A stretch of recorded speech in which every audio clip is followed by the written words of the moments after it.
जम्मू कश्मीर में एक बार फिर आतंकी करतूत दिखी। नापाक मंसूबों को अंजाम दिया। डोडा जिले के डैसा में घात लगाकर अटैक किया, जिसमें कैप्टन समेत 5 जवान शहीद हो गए।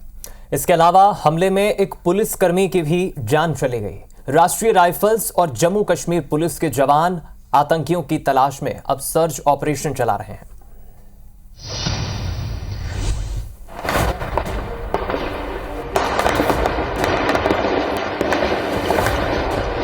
जम्मू कश्मीर की शांत और सुकून देने वाली वादियों में इन दिनों अशांति की नापाक साजिशें रची जा रही हैं। सीमा पार बैठे आतंकियों से कश्मीर का अमन चैन बर्दाश्त नहीं हो रहा। यहां की आबो हवा में जहर घोलने की कोशिश की जा रही है। इसका ताजा उदाहरण है डोडा जिले के डेसा में हुआ ताजा आतंकी हमला, जिसमें हमारे 5 जवान शहीद हो गए। सेना के जवान सर्चिंग कर रहे थे, तभी आतंकियों ने घात लगाकर फायरिंग की और घने जंगल की ओर भाग निकले।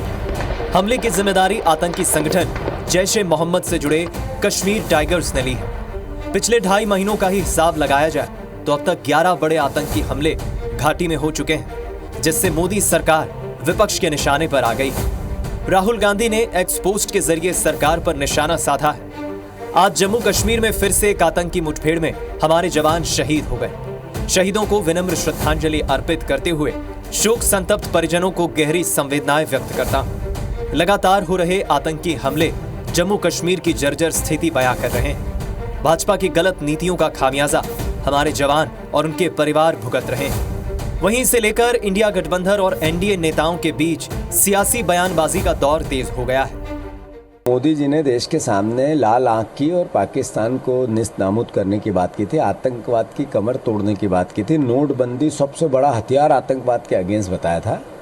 लगातार हमले होते जा रहे हैं, जवान शहीद होते जा रहे हैं और सरकार एक तरह से मौन है। देखिए, 38 दिनों के अंदर 9 हमले हो चुके हैं। 12 हमारे जवान सर्वोच्च बलिदान देते हुए शहीद हो चुके हैं। जो कल तक घाटियों में छिप के होता था, वो जम्मू रीजन तक पहुंच गया। आतंकवादी इस तरह के टारगेट करने की कोशिश कर रहे हैं, लेकिन प्राइम मिनिस्टर नरेंद्र मोदी जी के नेतृत्व में हम मजबूती के साथ भारत देश जैसे हमेशा खड़ा होता रहा और बड़ा मैसेज देता रहा, वही करके दिखाएंगे और आतंकवाद जैसी ताकतों को दबा करके रखा जाए।